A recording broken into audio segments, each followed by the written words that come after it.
Hi, I'm Joel Grimes. I hope that I can maybe share with you some insights on how I do my digital scans. So I have about a 45-year career in photography. So I started out in the old days with the film. I've got tons of film, lots of Type 55 4x5 negatives.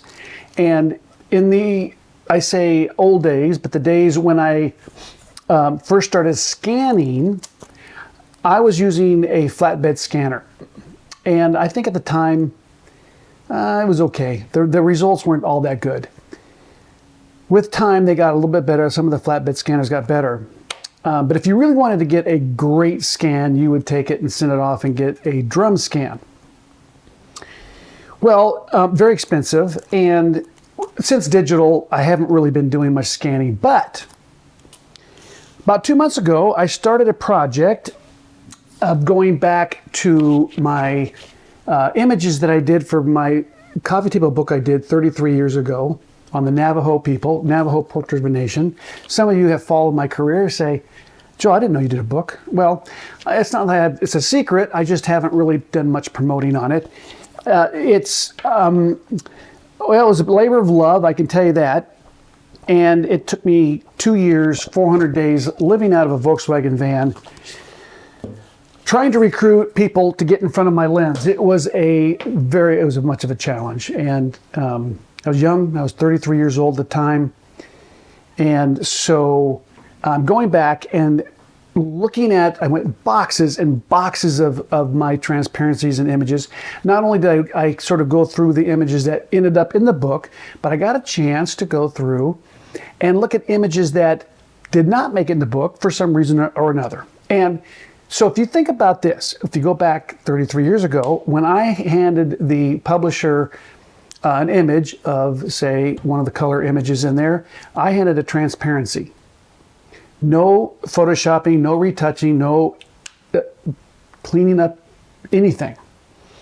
The negative, a black and white negative, I would go in the darkroom. And in the darkroom, I could do a little bit of manipulating, dodging, and burning, things like that. But you then hand them a print. Very limited, though, compared to what we can do today. So what I've discovered, and it was actually a very interesting sort of process that happened in the last 2 months of me reliving not only these images, but being able to go through some images that I, like I said, because there was a styrofoam cup or something in the background that literally would have said, no, can't use that. I can now fix in Photoshop. And there's some other things maybe I want to clean up. I look at an image and go, I don't like that. Maybe, something I could clean up. So Photoshop gives me that ability. But here's what's really interesting about this whole process. And I think this is kind of it's not only have I grown 33 years later, my artistic vision, my skill set as a photographer, the technology that we use to take pictures has changed. But also, if you think about, I can now, even at 66, I have the frame of mind or the mindset or the ability to go and relive these images with all this, like I said, this technology and with this new vision that I have as an artist, and kind of relive these images. And it's very interesting. Most of the images are pretty much what I had when I took them, and they're in the book. But there was a few of them that I did some things to that I thought, you know what?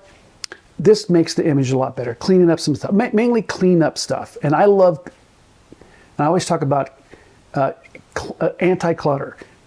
Photographs can usually get very cluttered. If you look at your favorite photographers or favorite images that you look, especially the masters of photographer, they were very clean. Minimizing clutter is one of those things. And so sometimes you can do that later when you can go into Photoshop. So I'm going to show you a couple ways to do this. And I'm going to start with this, this little flat illumination sort of, I guess you'd call it a light plate or whatever. We used to have the big light boxes. And in fact, I have one over here that I used from the old days. But when my son was doing some scanning, he said, Dad, order one of these. And I did, and I started scanning my Type 55s. I used tape, and I would lay them down here, and then I would take this glass, and I'd go on top. That's kind of the least expensive way to go and begin doing some scans. And they were okay. However, you have to be very careful you don't get anti-Newton rings when you have just standard glass. I'll explain that in a minute. However, that's what's first from black and white. So when I started thinking about this project, I thought, okay, what is what's out there in the marketplace that can help speed up the process and also get super good color balance or color rendition from my color stuff. And so this is what I got. It's from Negative Supply. I'll try to get a link below for that. But you can already see the difference between the color. I don't know if you can pick that up on video. The color differences between the two, pretty drastic. So this is designed, Negative Supply gives you two options when it comes to the light source. Now there's different sizes. There's I think a 5x7, 8x10. I'm not sure if there's a 5x7. I know there's an 8x10. I do have some 8x10 negatives, but not enough to really have me go buy the bigger one. But this is the more expensive model, which is not about maybe $100 more than the one. It's like $250, something like that, for this one, and maybe $150 or so for the other one. So I opted to get the one that would give me the best color rendition, even though I'm using a lot of times I'm shooting black and white negatives.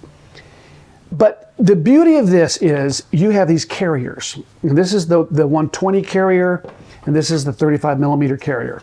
That gives me ability to put them in here, and speeds up the process a little bit.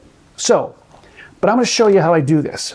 What I do is I end up stitching my larger format negatives and transparencies so that I get, this is 45, this is the Canon R5, 48 megapixel with the most recent RF 100 millimeter macro lens, 2.8 macro lens.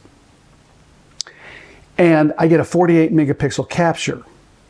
But I just had an exhibit last February in Sharjah, which is just right next to Dubai, and through the Exposure Festival.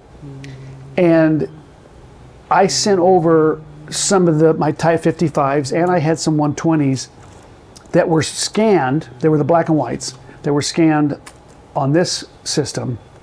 But I ended up getting prints that were 60 by 90 or 85, somewhere around there, inches. Huge prints off this system. They looked unbelievable. And I was so impressed with the final result of those prints, and they were all scanned with this camera, capturing with this camera. But I stitched them, so it gives me a bigger file. And on some of those, I think I actually did more than just three positions. I think I ended up doing 3 rows of 5. That was an overkill, because that gave me like a 300 megapixel capture. I don't really need it that big. But if you get a call and someone wants a mural that is super high quality, you have the ability to go and give yourself, and I'm going to show you how to do that, some really big captures.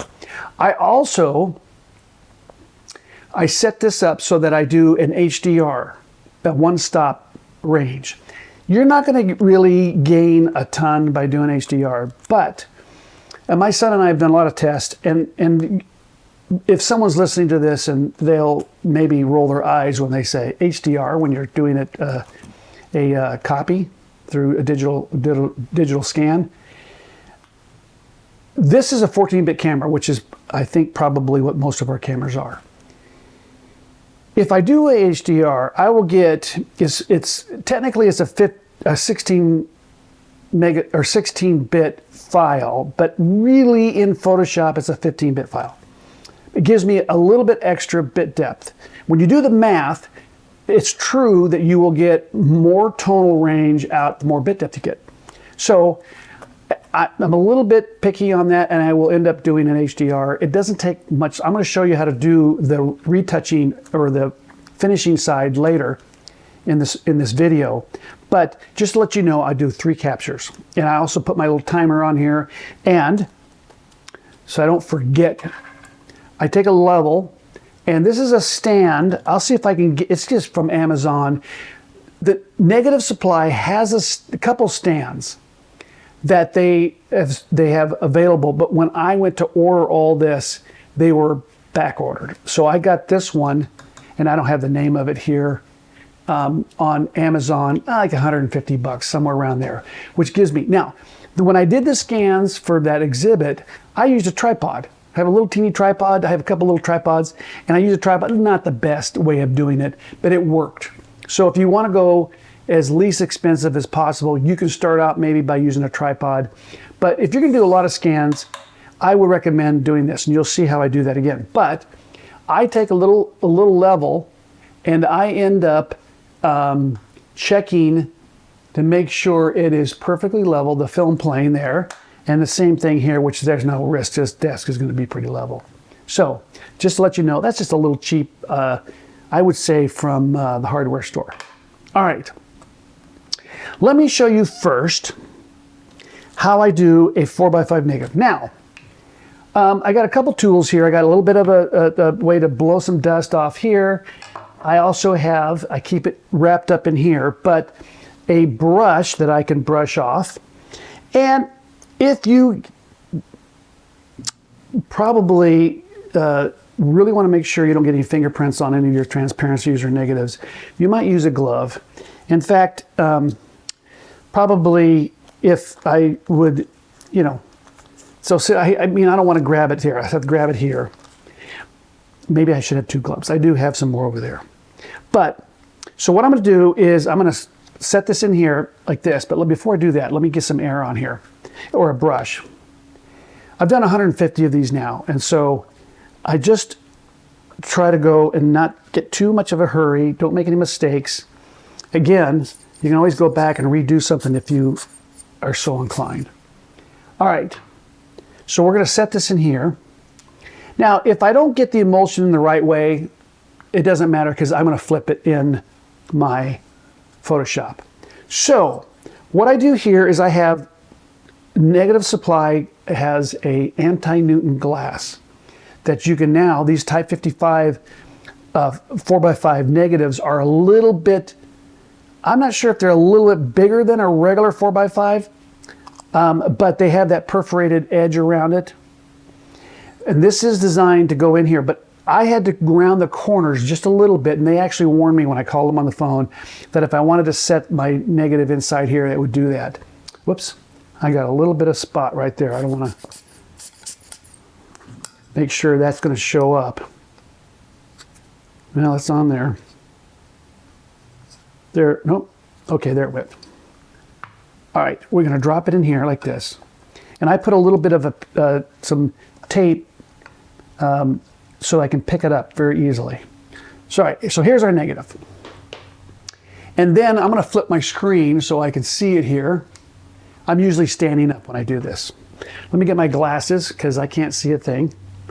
And we're going to get this camera to fire up. Now, one of the things that you might do, right now I have all my video lights on, so this would not be the best scenario to do this. I would turn the lights off. It doesn't have to be a dark room, but turn the lights off.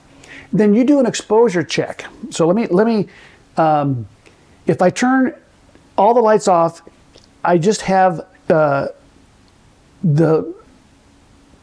guess you'd say the box right here, and I take a picture. If I can see any detail in there, there's too much ambient coming in, and it'll contaminate your exposure.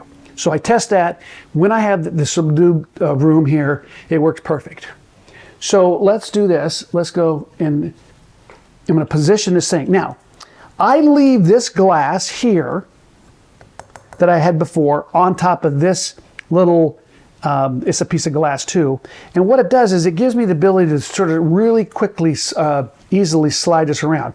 If I had to slide this, it's a little harder to do. So what I'm going to do is I'm going to move this until I have the full negative, and I'm going to manual focus. You don't use autofocus on this until I have the horizontal length from top to top. I'm going to do 3 positions, and that'll give me about 100 megapixel, a little over, maybe 120 megapixel capture. Okay, I'm not quite there. I want to get all the perforated. Whoops, I'm going the wrong way. All the perforated edges on this 4x5. Let's go, keep going here. Now I have marked here, but I'm just going to look in here and kind of show you how I'm almost there, right there. I am now, I've captured the top and bottom. So what I do is, I got my glass, I can just slide it around here. And I'm going to go to the edge over here. And now I'm just photographing this section right here. So we're going to hit go, 2-second timer. And there I have my 3 clicks. And then I go to the center part, and I hit go. And then I go to the end. I have turned my camera viewing off so it doesn't display, and then I have to hit this button twice. But here I go again. So now I have 3 clicks of this negative. I'm going to show you how to go into Photoshop here, Lightroom, or in Bridge, and end up with the black and white conversion. So let's do this, put this back in here. And this is my image of Rose in Shiprock, New Mexico. So let's try the 120. All right. So here I have my 120. It's in a protective sleeve. I pick it up like this. Hold on a second. I got to get this thumb to come to the edge there. All right. So we're going to pick it up. We're going to take grab the edge there and make sure there's no dust on it. Blow a little bit off. Now I don't really have to blow down there now because it's going to be like a ½ inch between the two, so it'll be out of focus. So then let's set this down in here. A little awkward when I'm trying to do this. Okay, and I'm going to shift it just a little bit here. Right there. Now, this is a 6x12 opening. So to minimize any potential flare coming from this open spot, I take a little black, I just took an old print and I spray painted it so I can set it in here. Actually, what I do is do it this way. We got to reset this though. Okay, so let's come down, focus. Normally I do, by 4x5s, and then I do my 120s. I'm not having to readjust this every single time I do this. Okay, so let's take a look at where we're at here. We still got some room to come down. So I'm going to do the same thing. I'm going to have the horizontal part of the camera go from top to bottom here. And then I have my camera set up so that when I'm on manual focus, there's 3 little diamonds that when they turn, they click and they turn, I think it's green because I'm colorblind, then it will tell me I'm in focus. So I am still a little bit too high. So we get right about there. Okay, I'm good. And then I'm going to slide it over to the edge of the left-hand part. I'm going to hit my button here.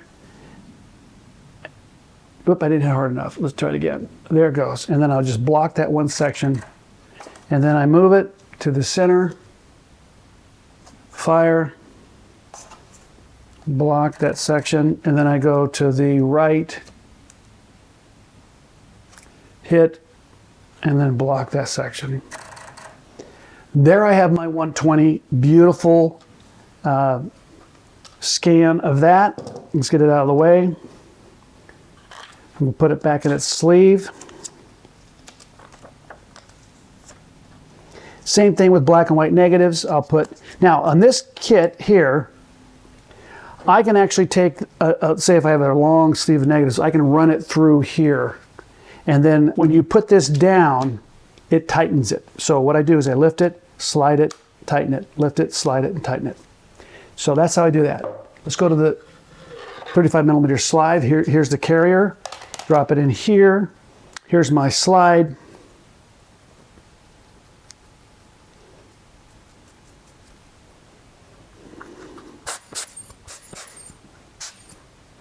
Okay, in this case, we just slide her right in here.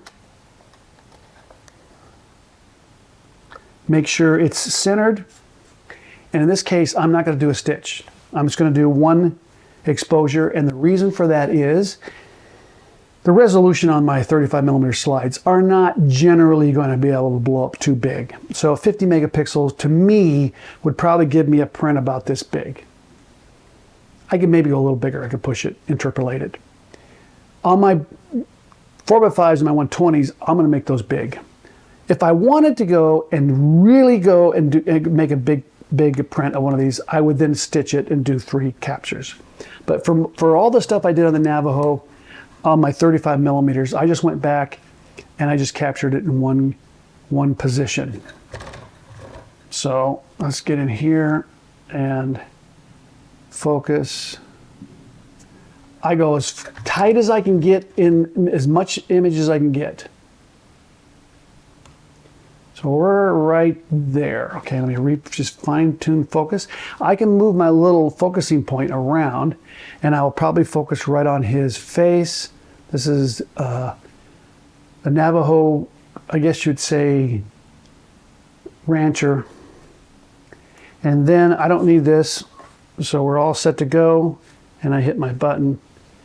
And in this case, that's all I need is the one set of captures there. So if you're doing a flatbed scanner, you're going to hit go and then you're going to wait. It could be 2-3 minutes between each scan. In this case, I can go through, I have a stack of slides. I can sit there and go through and cover a lot of ground very quickly. If you're going to go and use this, what I call the poor man's, or the less expensive system, you put your negative in. Let's say this is the negative. You put that in, lay that down. Then you're going to have some kind of frame that you can go around so you don't get the flare coming up. If you don't do that, you're going to get flare into the blacks. And when you go to process it, you'll go, what did I do wrong? So that's a little tip that I've done. So with that being said, I think it's pretty basic here. It's not rocket science in terms of what you do. What I would say is this, that as you start doing this, you're going to discover a few things that may aid you, or mistakes that you're making, and you start getting to where you can kind of get on a rhythm. And once you get into rhythm, you can cover a lot of ground. So if you are like me, that has lots of old negatives and transparencies from the past, this is a great way using the modern technology. If you happen to be shooting film, my boys still have some film cameras, then you can go and use this technology for that. What I'm going to do now is I'm going to go into Photoshop and show you how I process this stuff. All right, let's get into the retouching side. I don't want to spend a lot of time here, but I want to show you how at least I bring him in and how I do a black and white conversion. So let's go down to here. I'm in Bridge, and this would be the exact same way you would go into Lightroom. And I always say that I don't do my editing in Lightroom. I do it in Bridge. Same engine, same for the processing part. It's almost exactly the same.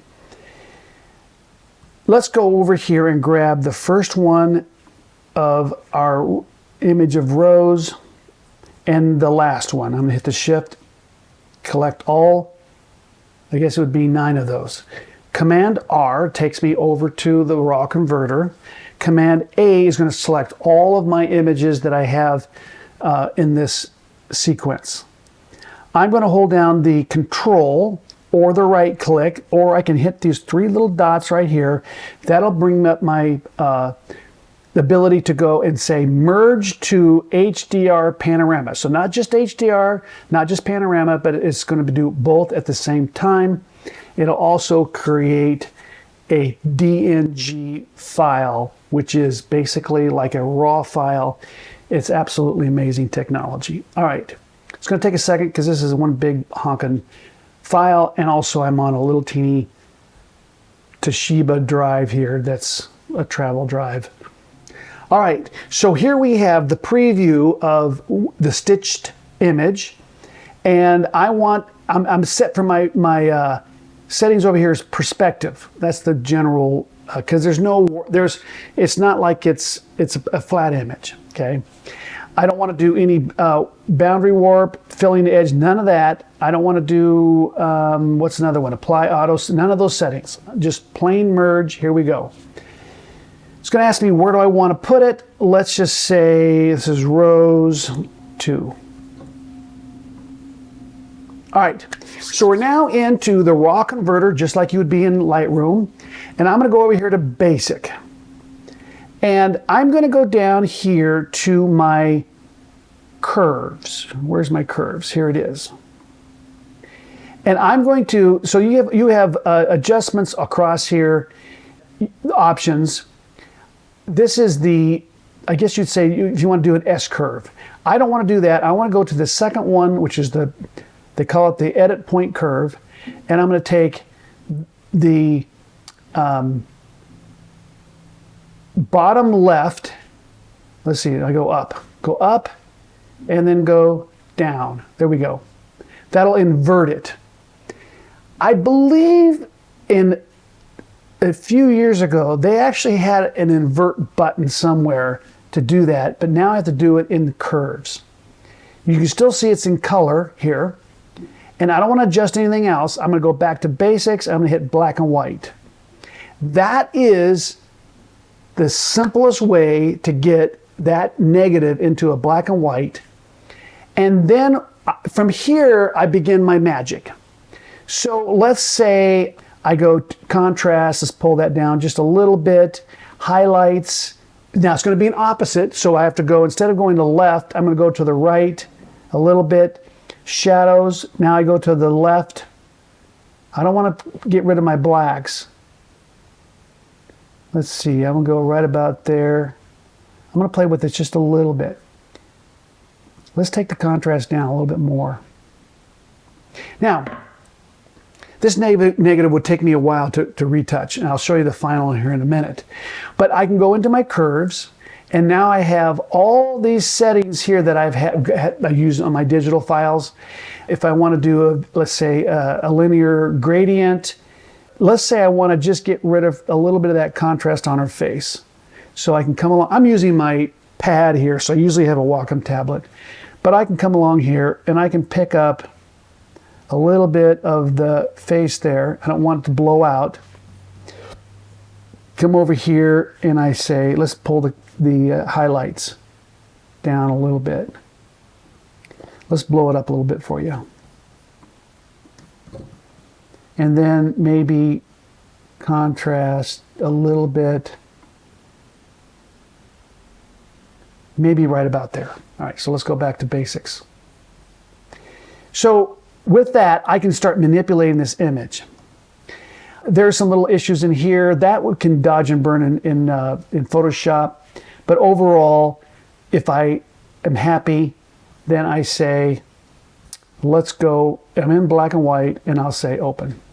Brings it over to Photoshop as a 16-bit file. Let me show you. Here is rows. That was the finished image that I sent off to the gallery. And so there's a little bit of manipulation there, clean it up and all that. So that's how I do that. Pretty darn simple. All right, so let's go over and we get out of there, say don't save. Let's go back to my bridge, and I'm going to go to the 120 negative. So I grab the top. This would be very similar, only this is color. Command R, so I've selected all of those. Command A, select across the board. Right click, whoops, right click, merge to panorama, HDR and panorama both. You can see there's a little bit of, when I did my sliding, it was a little tight there, but that's not a big deal. So we're going to say merge. We're going to call this rodeo. Here we go, and hit save. And then I can do cropping in here, by the way. And oh, by the way, it's flipped wrong, so that's the way it should be. So I can come in here and I can clean it up, straighten it up a little bit here. Come up from the bottom. I'm going to have to fix that corner. I've already done this one, by the way. So then I go, let's go down just a little bit here. Go back up here. This now is typical the way I would do it digital. So I'm going to take the contrast back a little bit. We're going to take the highlights back a little bit. Shadows, open those up just a little bit. Make sure my white point is set, so I'm going to hold down the option and see where it starts to clip, right about there. Same with my blacks, clips right about there. And then I could always do a few dodge and burns, maybe a vignette. Let's try that. This is kind of how I edit. Invert that, bring it down just a little bit right there. Draw you to the subject, go back, and then I would probably go small and look at it and open it up just a little bit there. And so I say, okay, brings me over to Photoshop. And then I can clean it up, get rid of some stuff that I don't like. There was a few distractions, like this little thing over here, there's a hole in the wall. I don't, you know, is it ethically, can I do that? Absolutely. It takes my eye to it. Anything that kind of distracts me, I might fix a little bit of. And then of course, I'd have to fix this corner down here. But there you have it.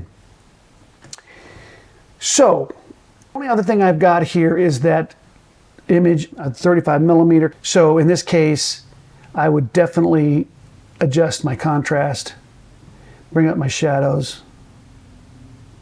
do a crop here. Now, what I did for the black and white and the color was build a action preset so that I could go and not have to go and do the basics every time. And that is over here, you go and load or save your settings. You name it, 35 millimeter scan, 120 scan, 4x5 scan, or black and white color, whatever term you want to put on it. And then you can go and make adjustments on the fly really quick. So let's pull the blacks down just a little bit. Now in this case, what I would do is I'd go back here and I'd say hit sky. And then use all the tools that I have at my disposal to go and clean up. I would probably do a gradient from the bottom. Where's it at? Create new, linear, pull it up a little bit here. Just bring your eye off the bottom. Maybe I would do, let's create a new one. Let's go to a little vignette here. Invert it, pull it down a little bit. Make it smaller so I can kind of see the whole thing here. I'd probably darken just this little area right here with a brush. Just burn this back just a little bit. That seems a little too hot for me. So let's just pull, I gotta go down here, it's way down here. Exposure back just a little bit there. Maybe bring back his eyes. Let's go back to my mask. I cover this. I do all of this retouching on my tutorials. I love this. I love the fine tuning of, and especially working in Bridge here, like I said, or Lightroom. And then I might go really into his eyes just a little bit. We're not gonna do that right now, but that's close enough to give you guys an idea of kind of what I'm doing. So with all that being said, I hope you enjoyed this One of the things I always say to my students or anyone that I'm teaching is that don't always take everything I do 100% on face value. You have to go and say, you know, I'm going to try that HDR. Nah, it doesn't work for me. I don't see any difference in HDR. So, you know, and so you have to go and experiment and try some things. You might discover something I have not discovered yet. I just love the idea of trying something new and saying, oh, now I got something I can use in my arsenal or share with others. So with that, don't forget to subscribe and hit that notification button. I'm going to be hopefully putting out more of these YouTube videos for you guys. So I'll see you around till next time.